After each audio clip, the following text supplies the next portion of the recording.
this seat taken? Oh, thanks. Oh, this is nice. This is lovely. I've not been to the World Storytelling Cafe before. This is so nice. And I've picked up a lovely ginger and orange tea over at the counter there. Oh, and the people here are lovely as well, aren't they? Hi, my name's Janina. Janina Vigurs. It rhymes with Ribena tigers. And that's how I remember it anyway. I'm a storyteller. I'm a storyteller. So how fortunate that I've ended up here today. My friend John gave me directions, you see, and I'm supposed to be meeting him here. Do you know him? John Rowe. He's a storyteller too, but much taller, much beardier than me. I don't know what time he's supposed to be getting here. Who knows with storytellers? You know how it goes. I could be waiting for hours.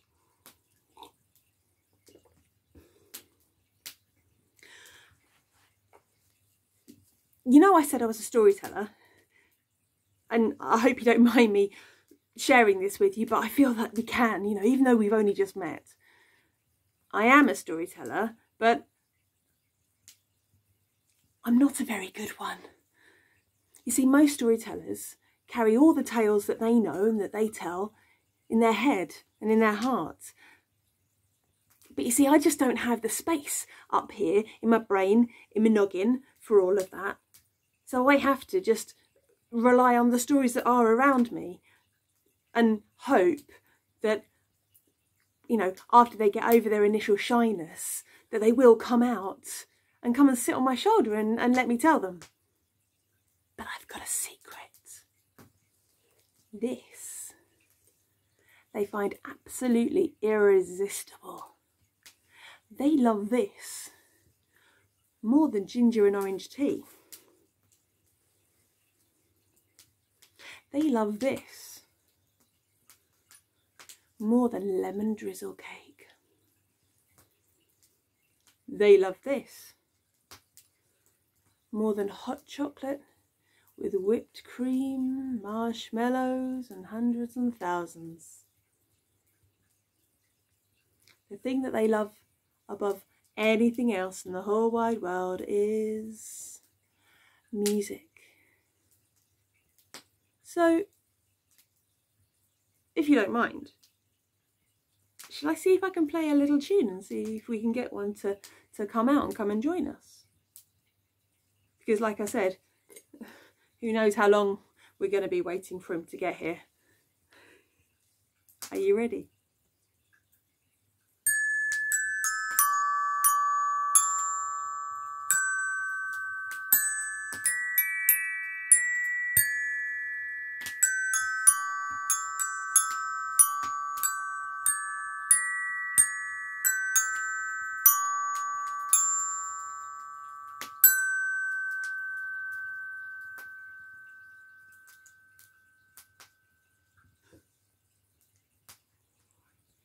Stay exactly where you are. Nobody move. Let me just see if I can.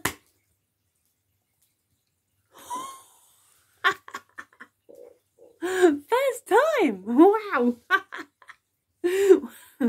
Oh, good. It's only a small one, but it is quite, oh, it's quite lively. And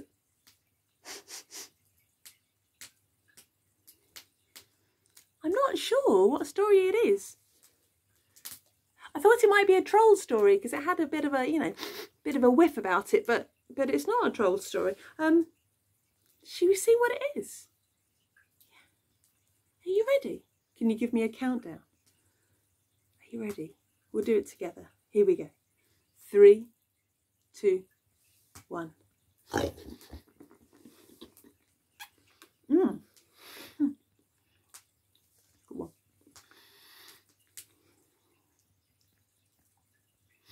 This story happened way, way, way back. Right at the beginning of everything, there lived a small boy called Tom. And Tom lived with his mum. And they lived together in a house with a pointy, pointy roof. And that house sat, as they all do in these sorts of stories, in the middle of a thick, dark forest. Now, it was soon to be Tom's birthday, and Tom was excited. He was excited as a small boy would be whose birthday was about to happen. Tom was excited, and his mum was not quite as excited as he was. They were good people, and like all good people in these sorts of stories, they were happy that they were poor. But Tom's mum, she was clever. She was clever with her head, and she was clever with her hands. And so every day, as she walked out of her cottage and through the forest, out into the meadow and onto the path that led to the market, she would keep her eyes down, checking on the ground for any shiny small things that might have fallen from other passers-by pockets. Have you ever found a coin on the floor and picked it up? Maybe a 5p or a 10p or a 50p. They're the big ones. Maybe even a £1 coin. Tom's mum scrimped and saved and picked up pennies from the floor and filled up her jar until it was full to the top, full to the rim, full to the brim. And when it was, she took that jar down into market and swapped it for 5 meters of soft, dark blue velvet fabric. She bundled all the fabric up, all the material, under her arm, and she hurried straight home. Now she was excited, because she wanted to give Tom something so special, something so beautiful, so wonderful for his birthday, that he would love it for the rest of his days. And she was excited because she knew exactly what she was going to do.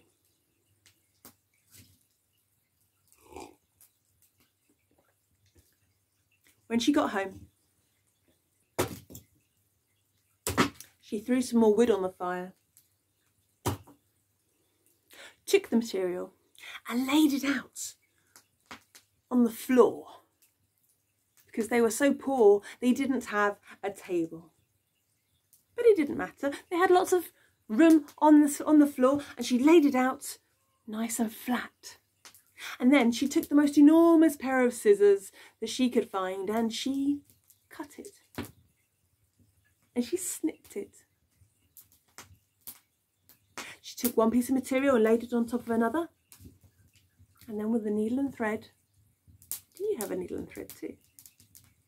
She sewed it, stitched it, hemmed it, and at the end of all that making, she had made Tom the most wonderful, beautiful blue birthday coat.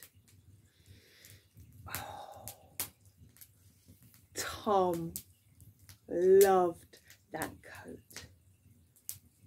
It was his favourite coat. It was his only coat. But he loved it so much that he wore it outside to play every single day. He loved it so much he wore it outside to play in the sun. He loved it so much he wore it outside to play in the rain. He loved it so much he wore it outside to play in the wind. He loved it so much he even wore it outside to play in the snow. Until one day his mummy called him inside from being outside. She gave him the look. Now, I don't know if you know what the look is, but if you've seen it, then you will have felt it. It is something that a mummy or a daddy or a grown-up does when you know that you've been caught doing something that you really shouldn't have done. They don't have to say a single, they just give you the, eventually she did say something. She said, "Oh, Thomas, look at your coat, your beautiful blue birthday coat.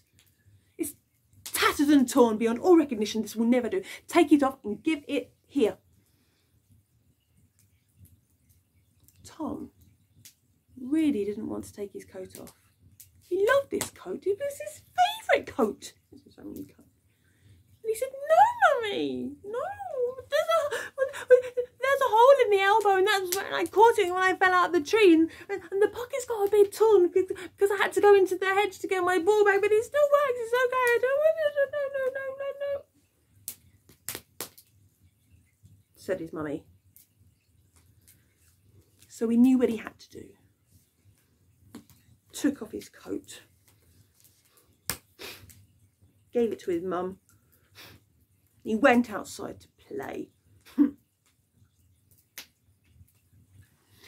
Tom's mum took that coat, laid it out on the floor, and with the most enormous pair of scissors you've ever seen, she cut it, and she snipped it.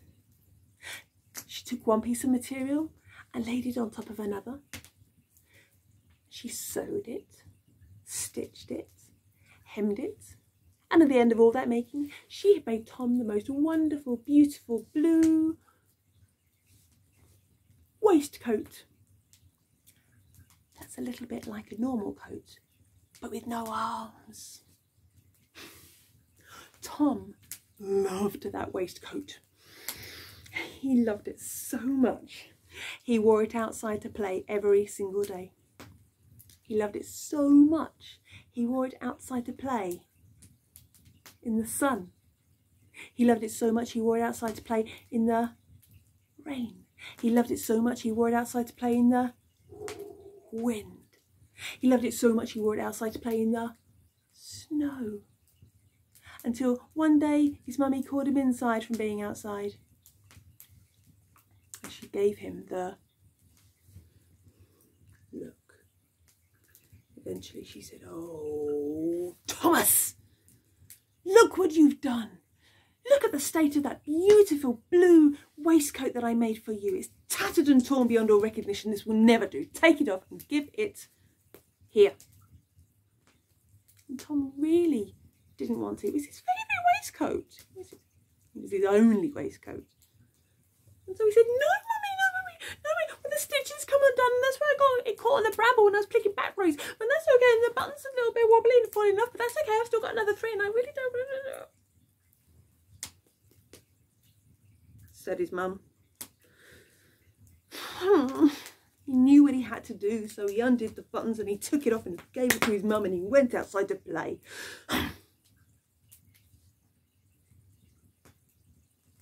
Tom's mum took that waistcoat and she laid it out on the floor, and with the most enormous pair of scissors you have ever seen, she cut it, and she snipped it, and she took one piece of material and laid it on top of another, and she sewed it, stitched it, hemmed it, and at the end of all that making, she had made Tom the most wonderful, beautiful blue hat.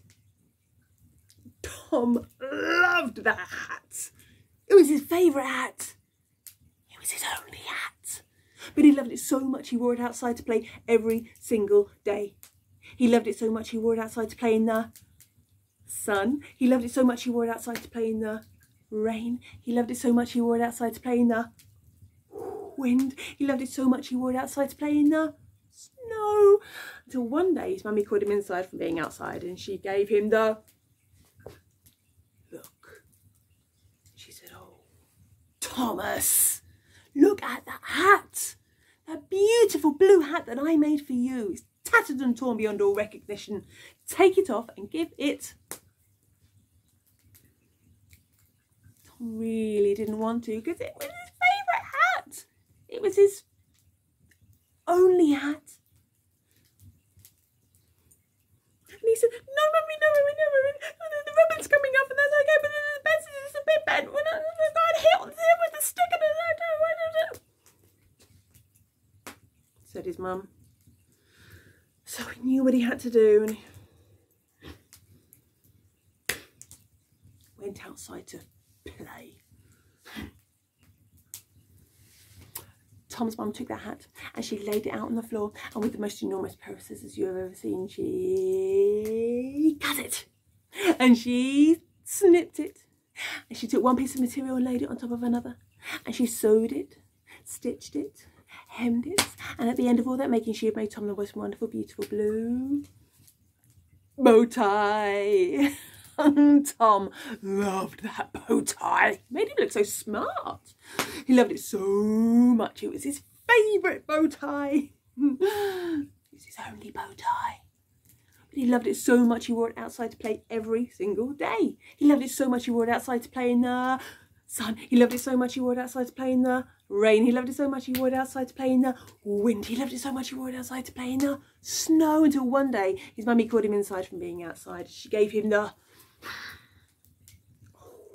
Thomas, look at that bow tie, that beautiful blue bow tie that I made for you. It's tattered and torn beyond all recognition. This will never do. Take it off and give it... He really didn't want to. Really didn't. He loved that bow tie and it was his favourite bow tie. And he's like, no, mummy, no, mummy, no, mummy, I don't want to.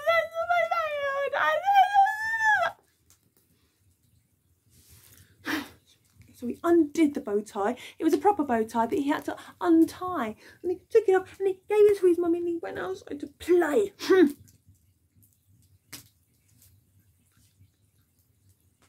She took that bow tie, she laid it out on the floor with the most enormous pair of scissors you ever seen. She cut it and she snipped it.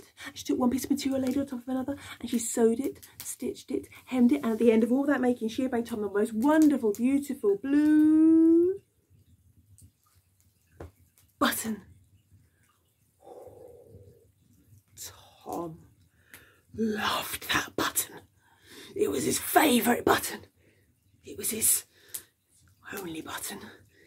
Imagine that, just one button on your shirt and the rest of the shirt's all open and flappy to the elements. But he loved it so much. He wore it outside to play every single day. He loved it so much he wore it outside to play in the sun. He loved it so much he wore it outside to play in the rain. He loved it so much he wore it outside to play in the wind. He loved it so much he wore it outside to play in the snow. Until one day his mummy called him inside for being outside and she gave him the... Thomas, look at that button, that beautiful blue button that I made for you. It's tattered and torn beyond all recognition. This will never do. Take it off and give it here. And Tom really didn't want to do that because he knew what she was going to do with those scissors. And he said, no, mummy, no, not this time. This is my favourite button. It's my only button. I love that button. I love that.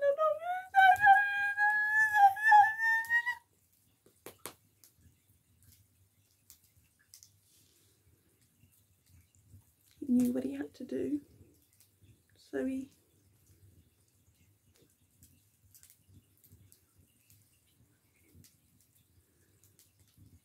gave it to his mummy. Went outside, sit under the apple tree and just be alone for a while. Tom's mummy took that button and she placed it on top of her fingertip, and with a slightly smaller pair of scissors, it's got to be said, she cut it and she snipped it. She took one piece of material, laid it on top of another, and she sewed it, stitched it, hemmed it, and at the end of all that making, she called Tom inside. Tom! Tom! Thomas! And he came in. Come and sit down, she said. And she took him on her knee. And she gave him the biggest, hugest, most enormous hug that they had ever had.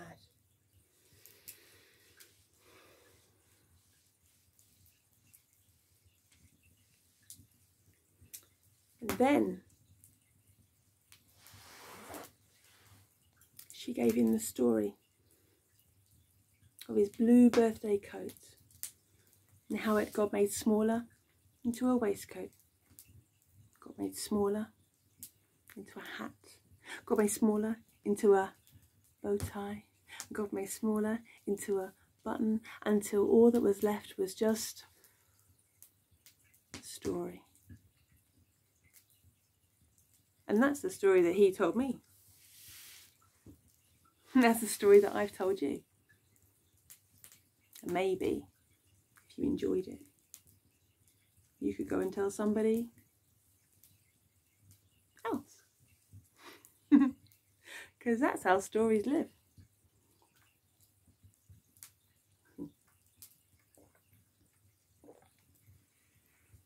I love that. I love that tale. Because Tom's mum is clever with her head, clever with her hands, and clever with her heart too.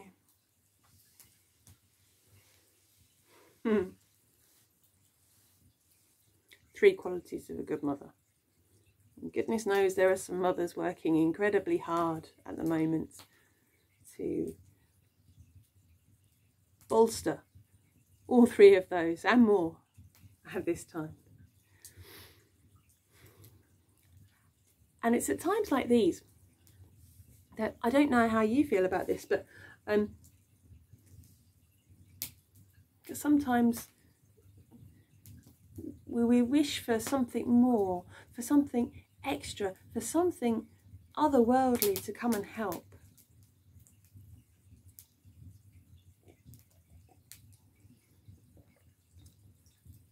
And that's exactly what I think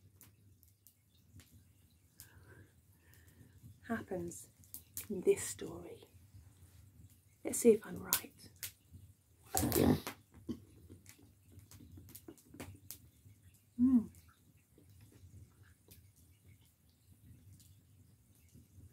This story happened way, way, way back, right at the beginning of everything. There lived a dear, sweet, kind old lady.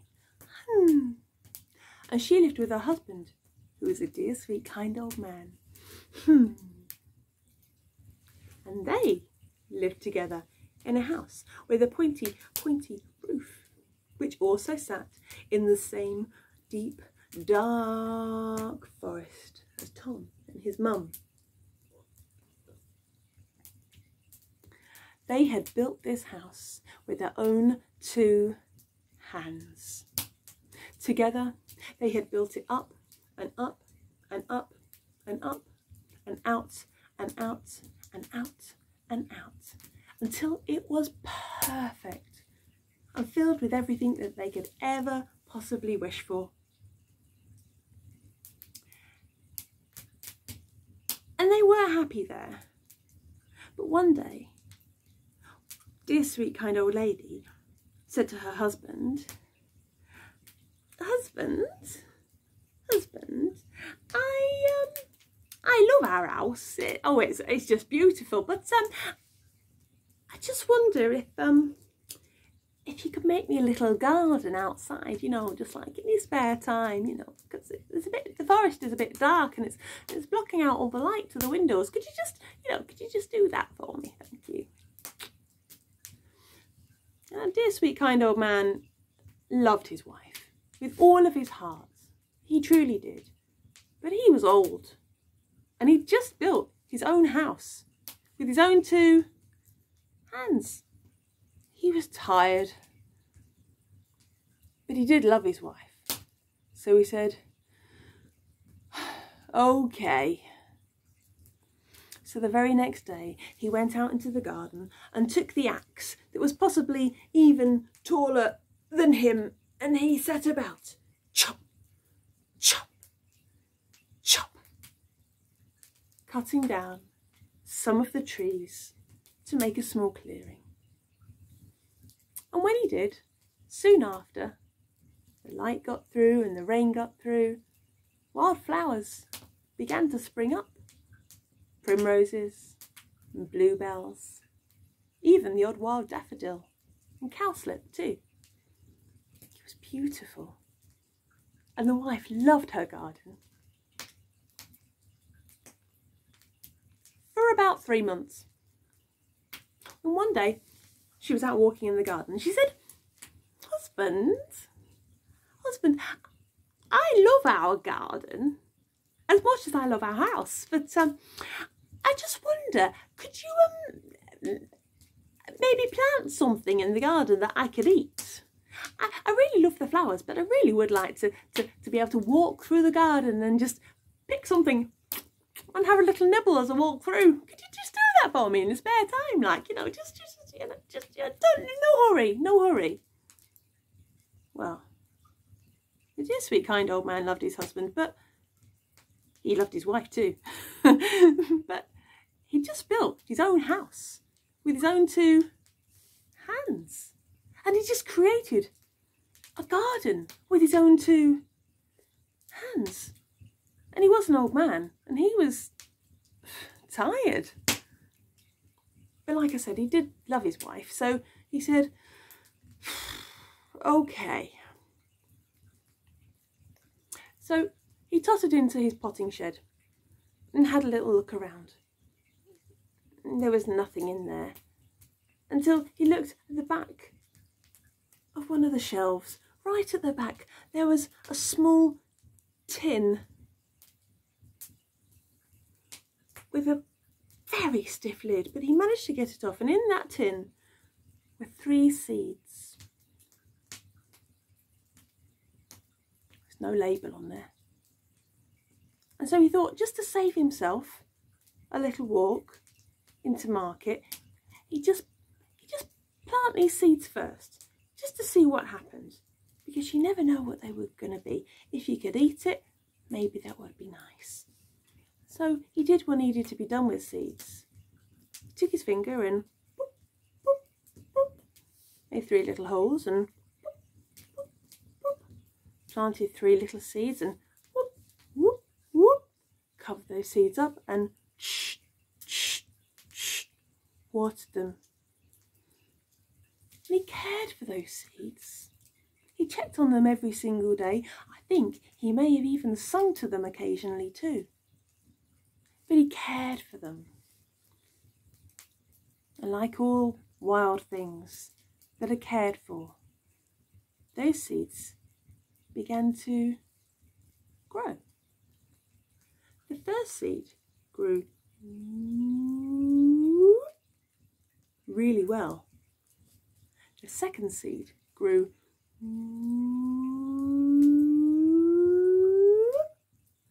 even better. The third seed grew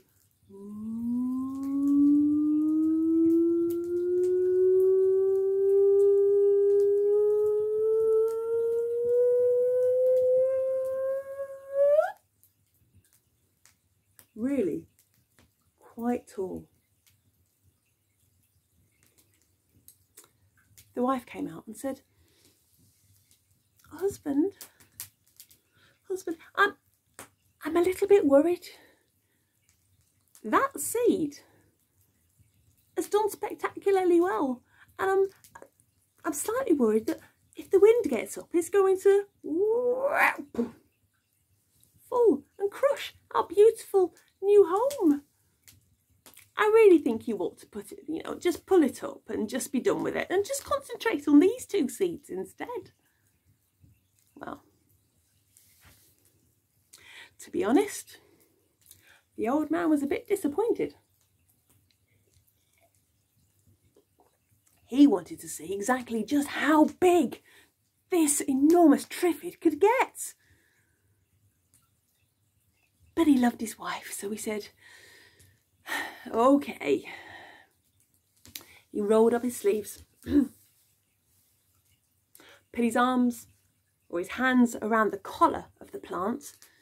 That's the bit where the stalk comes down and meets with the ground. That little bit, just there, it's called the collar. He put his hands around the collar and he hewed and he hewed and he hewed. But that plant was not going anywhere. So he called his wife for a little bit of help. Wife, would you mind coming to give me a little bit of assistance? My back's feeling a bit stiff today. Would you just come a mind and just hold on to me waist there and just give it a little tug as I pull.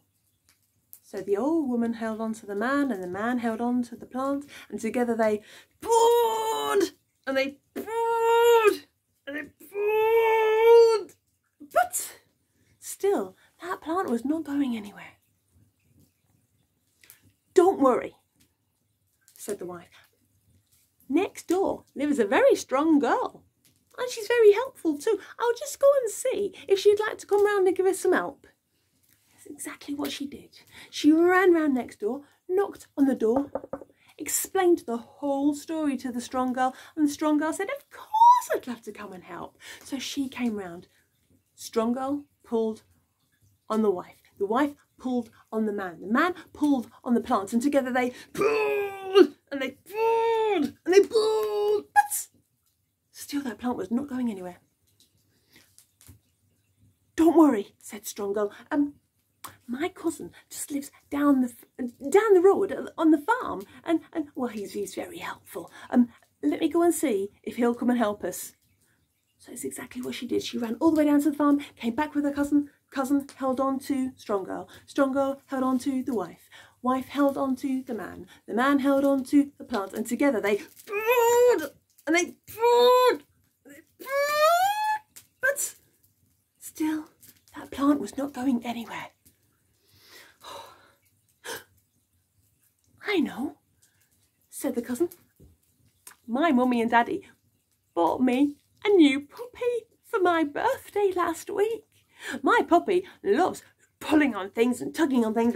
Why don't I go and see if he'll come and help us as well? And that's exactly what he did. And when he came back with the puppy, he put the puppy down behind him.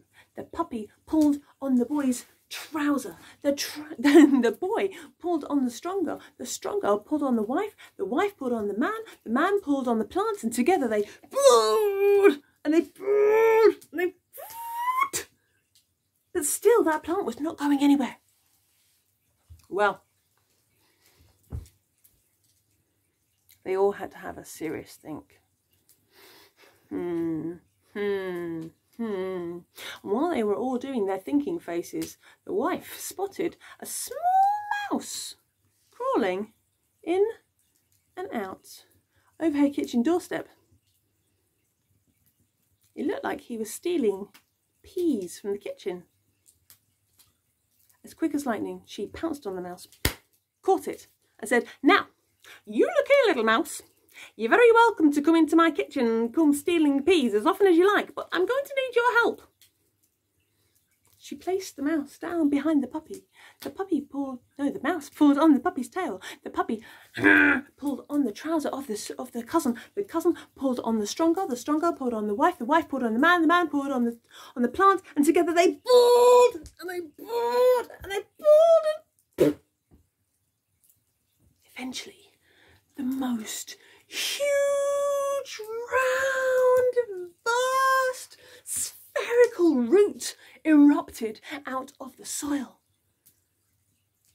With that, the plant fell on the man fell on the wife fell on the strong girl fell on the cousin fell on the puppy fell on the mouse, and the mouse said, "Eek!" When everybody had got themselves up and dusted themselves off, the wife looked at the root and said, "That's a turnip. I can eat that. Thank you, husband." But it was so big and so enormous and so vast that they couldn't get it inside the kitchen to cook it and eat it.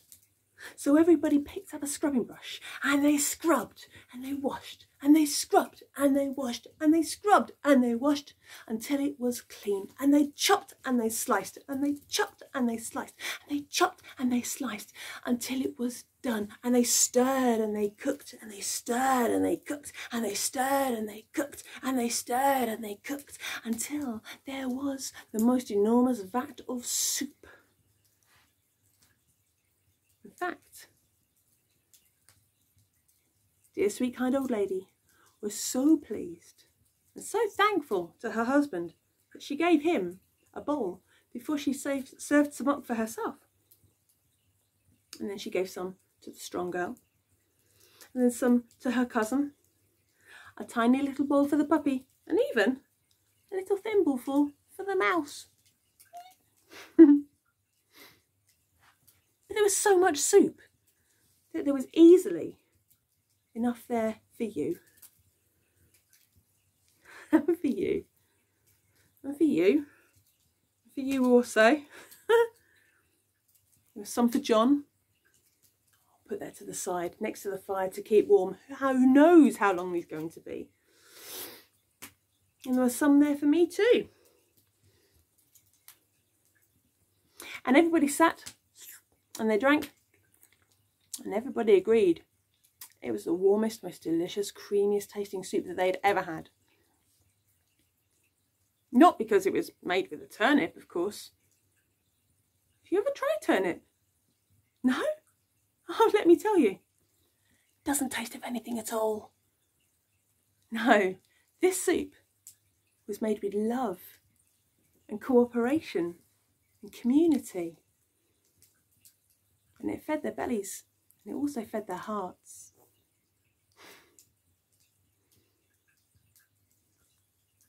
Everything has a beginning, everything has a middle, and nearly everything has an end.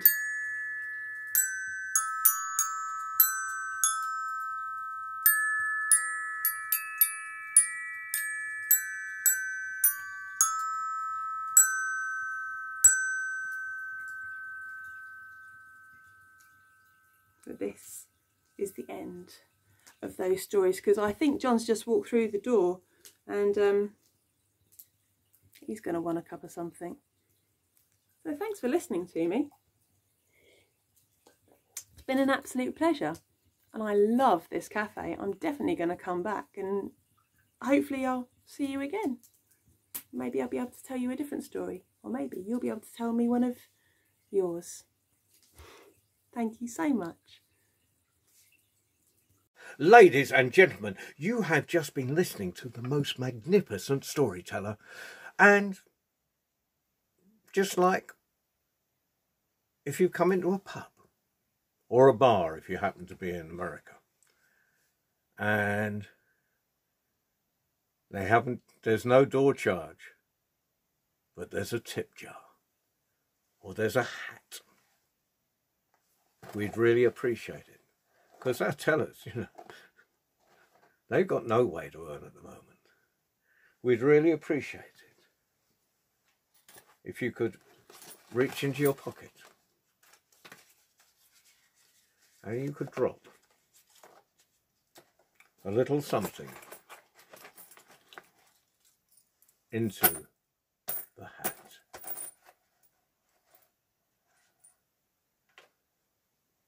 Thank you. And to do that, you have to go to the website, World Storytelling Cafe.